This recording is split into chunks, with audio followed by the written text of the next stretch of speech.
महाराष्ट्रावरती जोरदार तरी झाली पाहिजे.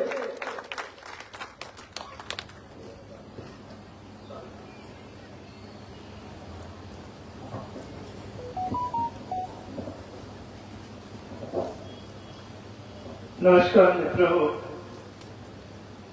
या ठिकाणी मंगेश चिवटे आणि महेश चिवटे मला वाटतं खऱ्या अर्थी दूरदृष्टीचे हे दोन भाऊ आहेत. जिथं महाराष्ट्र विसरतो तिथे हे लोक विसरत नाही. अनेक ठिकाणी महाराष्ट्र कृतज्ञ ठरतो, पण आपल्या पित्याप्रती कृतज्ञ ठरणारे हे दोघे भाऊ आहेत. त्यांना मी जाहीरपणे सलाम करतो, मुजरा करतो. बऱ्याच दिवसांनी आज बच्चू भाऊ कडूंची भेट झाली. बऱ्याच वर्षांनी आज आमचे मित्र भरत शेठ गोगावले साहेब हे आम्हाला भेटतायत. 20-25 वर्षापूर्वी मी ज्या वेळेला रायगड जिल्हा परिषदेचा सीओ म्हणून 3.5 वर्ष काम करत होतो, त्या काळामध्ये भरत शेठ आमचे अत्यंत लढाऊ पाण्याचे जिल्हा परिषद मेंबर होते. तेव्हापासून त्यांचा काळ मी पाहतो आहे. आज सर्व महाराष्ट्रभर, देशभर छत्रपती शिवाजी महाराज आणि संभाजी महाराज सर्व जातींना, सर्व धर्मांना, सर्व पक्षांना चलनी नाणं वाटतं. विशेषतः मताच्या बाजारात तर त्या दोघांची नावं घेतल्याशिवाय आपण थांबत नाही. पण एक काळ अगदी 20-25 वर्षापूर्वीचा जोपर्यंत रोपवे झाला नव्हता, तोपर्यंत रायगड नेमका कुठल्या बाजूला आहे हे फारसं लोकांना माहिती नव्हतं. आणि त्यावेळेला महाराष्ट्रातले फक्त एका राजकीय पक्षाचे 2 पदाधिकारी आम्हाला रायगडावर भेटायचे, आणि तो राजकीय पक्ष म्हणजे बाळासाहेबांची शिवसेना. आणि ते 2 राजकीय नेते म्हणजे ठाण्याचे एक शाहीर शेख आणि दुसरे भरत शेठ गोगावले. भरत शेठ गोगावलेंनी तिथे तो शिवराज्याभिषेक वगैरे सुरू केला. नंतर पुढे मंडळी खूप पल्ला मारून गेली. पण मला नेहमी असं वाटतं की रायगड पाहताना रायगडाची यात्रा राजगड पाहिल्याशिवाय पूर्ण होणार नाही. जोगाने तिथे विजेचा पाळणा तथा रोपवे केलेला आहे, म्हणून 5व्या मिनिटाला आपण पुढे जातो, पुढे मागे कॅमेरा असतो आणि शिवाजी महाराजांना वंदन करून येतो. त्याच्याऐवजी आपण पहिलं राजगडावर जावं, 2.5-3 तास चढावं, 4 तास पुन्हा खाली उतरावं आणि मग रायगडावर यावं, तर तुमची यात्रा पूर्ण होईल. अन्यथा शिवाजी महाराज आणि संभाजी महाराज हे पेलायला पाचवायला लोकांना सस्ते वाटू लागलेले आहेत. ही अत्यंत दुर्दैवाची गोष्ट आहे मित्रहो. मी ज्या वेळेला जिल्हा परिषदेचा सीओ म्हणून काम करत होतो, जुलै महिना होता 2005चा, आणि अचानक फोन आला रायगडावर काहीतरी गडबड आहे, बाहेर प्रचंड पाऊस पडत होता. मुंबई तर निम्मी पाण्याखाली गेलेली होती. धो पावसामध्ये आम्ही रायगडावर जायला निघालो. एरवी आम्ही 2.5-3 तासात अलिबाग पासून जायचो. त्या दिवशी मला 7 तास लागले, कारण वाटेत ओढ्याच्या नद्या झाल्या होत्या आणि नद्या समुद्रासारख्या दिसत होत्या. आम्ही ज्यावेळेला गेलो रात्री रायगडावर, पाटे म्हणजे भर रात्री 1-2 वाजता तो रोपवे बंद होता, टिकत नव्हता वाऱ्याला. मग जिल्हा परिषदेचे अध्यक्ष माझ्या बरोबर होते आणि मेंबर होते. आम्ही रायगडावर गेलो आणि शिवाजी महाराजांच्या समाधी समोर त्यांच्या दर्शनासाठी गेलो.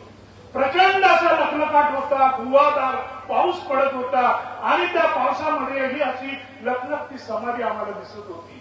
तक्रार काय होती की त्या दिवशी सायंकाळी महाराजांच्या त्या समाधीवर वीज कोसळलेली होती. आणि माझ्याबरोबर अध्यक्ष होते, ते म्हणाले की इथं असं का घडावं, तुम्ही लेखक आहात, कवी आहात, तुम्ही उत्तर द्या. आणि काय घडलेलं होतं की त्याच्या आधी 20 वर्षात किमान रायगडावर महाराजांच्या समाधीवर किमान 5 वेळा वीज कोसळलेली होती. असं का व्हावं? आणि मग मी माझ्यातल्या संशोधकाची कवीची मदत घेतली आणि म्हणालो की अध्यक्ष महोदय, अरे इथे रायगडावर जगातला असा एक पुण्य प्रतापी महापुरुष इथल्या पुण्यभूमीमध्ये विसावलेला आहे, ज्यानं जगातल्या गोरगरिबांच्या जीवनाला वेगळा आकार दिला, माणसाच्या जगण्याची उंची वाढवली असा महापुरुष इथं विसावलेला आहे. हे आम्हाला त्या वीजबाईला माहिती असल्यामुळं ती अनेकदा अशी लपलपून उठते आणि महाराजांना मुद्रा करण्यासाठी रायगडावर पोहोचवते. याशिवाय त्याचं दुसरं उत्तर असू शकत नाही. तरुण मुलं आम्हाला विचारतात की कुठलं तीर्थक्षेत्र बघावं, कुठल्या धामाला जावं. चिपळूणच्या माधव कवींनी त्या काळात उत्तर दिलेलं आहे, मथुरा वृंदावन काशी रामेश्वर कोणाला. मथुरा वृंदावन काशी रामेश्वर कोणाला, ज्या अभाग्याने रायगड नदीची रचा. म्हणजे जीवनात तुम्ही कुठली पायरी नाही पाहिली तरी चालेल, पण रायगडाच्या पायरीवर माथा ठेवला पाहिजे. आणि अशा भूमीतून लोकांच्या सामान्य माणसाच्या जगण्यातून मोठं झालेलं भरत शेठ सारखं, गोगालांसारखं व्यक्तिमत्व आज कॅबिनेट मंत्र्यापर्यंत पोहोचलेलं आहे. आणि हे लखलखचं नाणं रायगडच्या भूमीनं, ज्या भूमीनं शिवाजी महाराजांना मोठं केलं, त्याच भागातला हा सामान्यातला असामान्य नेता घडतोय. त्याबद्दल मी त्यांचं अभिनंदन करतो की संधी मला पहिल्यांदा इथे मिळते आहे म्हणून. त्याच्या आधी त्यांची माझी भेट झालेली नाही. मंगेश चिवटे आणि महेश चिवटे हे पाहती माणसाच्या अंगात जर गुण असेल तर तो माणूस कुठल्या कुठं पोहोचू शकतो. म्हणजे ते काय मोठे IAS officer, senior IAS officer आहेत असं नाहीये. महाराष्ट्रात 700 IAS ऑफिसर आहेत. कोणाची नावं पण लोकांना माहिती नाही. पण मंगेश चिवटे नाव घेतलं की नागपूर पासून कोल्हापूर पर्यंत सगळ्यांना माहिती आहे. कारण लोकांच्या जखमेवर दवा देणारा आणि अहोरात्र ज्योतीसारखा लोकांसाठी जळणारा हा मनुष्य आहे, हा महापुत्र आहे. आणि म्हणून सगळा महाराष्ट्र त्याला दुवा देतो. एका कवी एक माझ्याकडे आला, म्हणाला बायको आजारी आहे, पैसे नाहीये, 35,000 रुपये लागत होते. आम्ही 35,000 दिले. दुसऱ्या दिवशी रडत त्याचा फोन की प्रेत देईनात. मी म्हटलं का देईनात, तर ते म्हणाले की ते बिल 2.25 लाखाशिवाय प्रेत काय ताब्यात येत नाही, काय करायचं. आणि त्यावेळेला शिंदेसाहेब काही मुख्यमंत्री झालेले नव्हते, त्याच्या आधीचा काळ होता. मंगेशजींना मी फोन केला, दिवसभर त्यांनी धावपळ केली आणि काही शिवसैनिक गोळा करून ती 2.25 लाखाचं बिल त्यांनी भरलं आणि ते ताब्यात घेतलं. म्हणजे खऱ्या अर्थी लोकांच्या अडचणीवरची दवा शोधणारा, दुवा मिळवणारा हा मनुष्य आहे. आणि शिवाजी महाराजांच्याबद्दल काय बोलावं, मी कथा कादंबऱ्यातून सांगितलेलं आहे. मी एवढंच सांगेन की अर्जुनजी यादव आणि गिरजोजी यादव या नावाचे 2 बंधू हे शिवाजी महाराजांच्या बांधकाम खात्याचे प्रमुख होते आणि त्यांनीच अनेक किल्ले बांधलेले आहेत. अलीकडे पन्हाळा किल्ल्याची भिंत पडली असं म्हटलं जातं, पण पन्हाळा किल्ला हा भोजराजांनी बांधलेला आहे, शिवाजी महाराजांनी नाही. पण शिवाजी महाराजांच्या किल्ल्यावर आता लोक राहत नसल्यामुळे इमारती पडल्या असतील, पण महाराजांच्या कुठल्याही किल्ल्याचा पाया ढासळला आहे, कोसळला आहे, त्याला काही इजा पोचलेली आहे असं दाखवून द्यावं. कारण महाराज आणि अर्जुनीला आणि गिरजोजीला काय सांगायचे, अर्जुनी गिरजोजी विचारायचे की महाराज किती हा किल्ला कितीचा भक्कम पाहिजे. महाराज म्हणायचे, अरे बाळालो 5,000 वर्षांचा पाऊस त्या किल्ल्याने सोसला पाहिजे, असं बांधकाम बांधा. अन्यथा कलियुग आहे, कलियुगामध्ये इंजिनियरला नेता किंवा आमच्यासारखा अधिकारी त्याच्याशी चर्चा करतो, गवंडी विचारतो की साहेब कितीपर्यंत टिकणारं काम करावं. आम्ही त्याला हळूच म्हणतो की पुढच्या डीपीडीसी मधला खंड मंजूर होईपर्यंत टिकेल एवढं करा. ही आजची वस्तुस्थिती आहे. आणि हा शिवाजी महाराज आणि संभाजी महाराज आणि आपल्यातला फरक आहे. मंगेश चिवटेंचं मला कौतुक वाटतं की मी लिहिलं शिवाजी महाराजांना जन्म देणारी शहाजी महाराज आणि कुणाची कहाणी सांगायची. मी शिवाजी महाराजांच्या सेवकाबद्दल बोलत नाही, मी शिवाजी महाराजांच्या सैनिकाबद्दल बोलत नाही, मी त्यांच्या कुठल्या चुलत भावाबद्दल बोलत नाही. अरे ज्या महापुरुषांनी शिवाजी महाराज नावाच्या महापुत्राला जन्म दिला तोही काही कच्चा नव्हता. ज्याने औरंगजेबाच्या बापाविरुद्ध आणि आजोबाविरुद्ध लाखाची फौज घेऊन त्यांना पराभवाची धून चाललेली होती, ते आमचे शहाजी महाराज. आणि मी तिथे गेलो, कर्नाटकात बघितलं, आज सुद्धा परिस्थिती तशीच आहे मित्र.